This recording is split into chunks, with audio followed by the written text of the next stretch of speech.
This morning, President Biden's personal counsel called Mr. Lausch and stated that an additional document bearing classification markings was identified at the president's personal residence in Wilmington, Delaware.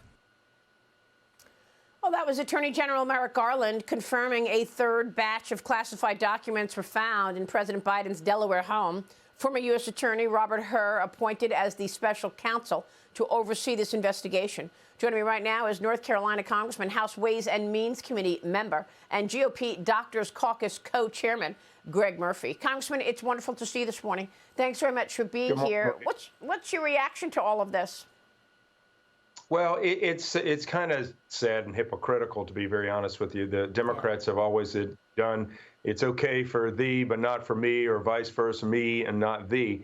But here it is when Trump's items were taken out. Good God, it was an FBI raid and you name it. And now all of a sudden, and Biden was calling it out as disastrous. And then all of a sudden, now it's come out that he's had now one place, two places, not three places.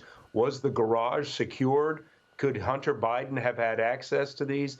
And so it just goes along with the hypocrisy that we've seen, Maria, time after time after time about this Democratic administration, especially with Biden. And were they important? How many other presidents? What about Obama? What about, Clinton? Did they have the same thing? And so I think it's a good collective argument, all in all, but it's just hypocritical for the Biden administration to throw it all on Trump earlier when they themselves were guilty of it also. Absolutely. And they knew they were guilty of it, and they knew it before the election. So it's once again more election interference. They sat on, the FBI sat on the Biden laptop before the election. They sat on this, that there were classified documents. Joe Biden's trying to explain it away by telling us his garage was locked. I mean, what kind of nonsense is this? This is a serious story.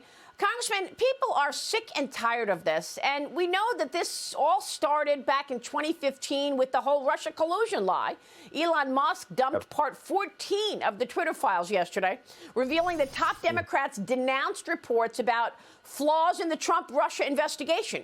Pushed by former California Congressman Devin Nunes, he was on my program literally every single week in 2018.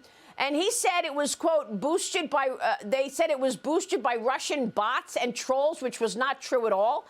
Devin Nunes came out with the Nunes letter in 2018. He revealed that on Sunday Morning Futures, and it includes this open letter from Connecticut Senator Richard Blumenthal, even after Twitter executives warned him not to move forward with it.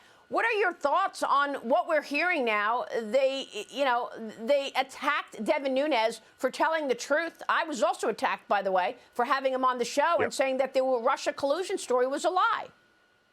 Yeah, and it absolutely was a lie because now, Elon Musk, good Lord, he has just exploded the amount of information that has been withheld from us by our own government. And, I've not been ever a conspiracy theorist, and I'm not. But if you look now, there are some real major problems at the top of the FBI, the DOJ, that are absolutely anti-American. And if we'd been back in the McCarthy days, these people would be arraigned and be in prison. But now we're finding out the truth. Adam Schiff wouldn't know the truth if it slapped him in the face. And the same thing with the other folks. They want to push they wanted to push a president out, and they were willing to use any means, lying, deception, you name it, to push that narrative. And the truth has come out now, and I hope we hold these guys accountable. Well, I mean, how will we hold these guys accountable? And what a sad state of affairs, how the media just went along with it. I mean, Adam Schiff, as Devin Nunes was appearing on Sunday Morning Futures telling us that the Trump collusion story was a lie, Adam Schiff was appearing on Chuck Todd on NBC saying that there was collusion in plain sight. I mean, this is an election official. I mean, this is an elected official, rather. He was at one point the chairman of the Intelligence Committee, and he's sitting there lying to the American people. He knows what he knew. He saw the documents. He knew there was no evidence of Russia collusion, and yet he went on TV and he said it was in plain sight. So what? Because you're a congressman, you don't have to go on under oath? You don't have to tell the truth? You don't have any accountability? Well, at the very least, Maria, we'll need to do an ethics investigation on him.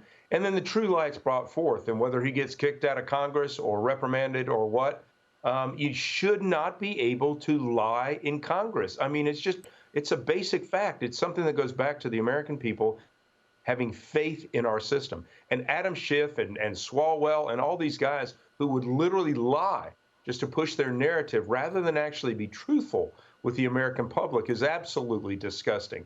Yeah, they'll get their comeuppance. Karma is real, and it will happen with them.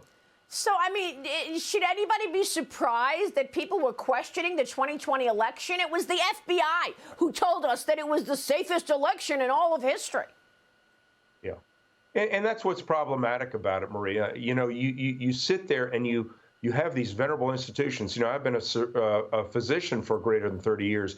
We used to hold the CDC and the FDA in high esteem. And then we find out that basically, you know, Fauci at NIH was lying, absolutely lying about origins of this virus.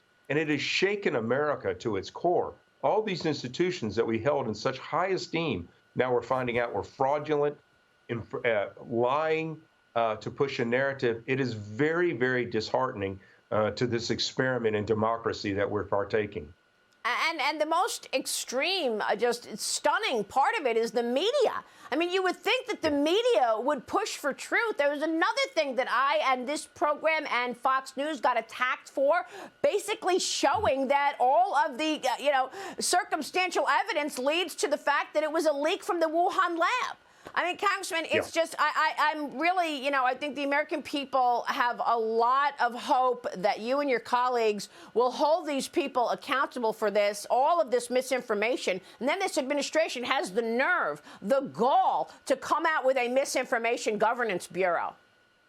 Yeah, absolutely. Absolutely. You know, Maria, to your point, I wish journalism schools would actually talk about integrity. It would actually talk about objectivity rather than DEI or all this other nonsense, and actually talk about the truth. You know, I've met some young reporters, and I asked them, "Are you going to be truthful in your career?" But now it seems that they want to push a narrative, and it's a competition now with social media and everything. Who can make the most outlandish statement so that they get the attention? You know, going back to like 3 networks, we didn't have that nonsense, but now with all the other media forms, we do. We've lost the integrity of the journalistic art. Well, we're going to look for some oversight here, but I also want to talk to you about policy because the GOP-led House passed a new bill to restrict any more sales from the Strategic Petroleum Reserve to companies with influence from the Chinese Communist Party. I mean, this is not a reach that we should not be selling our precious oil to Communist China, and yet that's exactly what Joe Biden has been doing. Yeah, you know, Maria, he does things that actually defy logic. What the hell would you do that for when China released a virus that has caused millions of deaths across the world, and they're our greatest adversary? What are we doing getting rid of our own oil and gas where he's made us no longer energy independent to feed our enemy?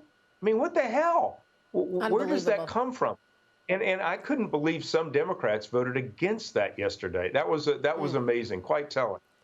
Well, this is why we want oversight, because there's a serious chance that this president is massively compromised with Communist China. Absolutely. I truly believe he is. I truly believe he is. Congressman, it's good to see you this morning. We're going to be covering all of this. We'll keep a spotlight on it for sure. Greg Murphy, thank you, sir. All right. God bless. Take care.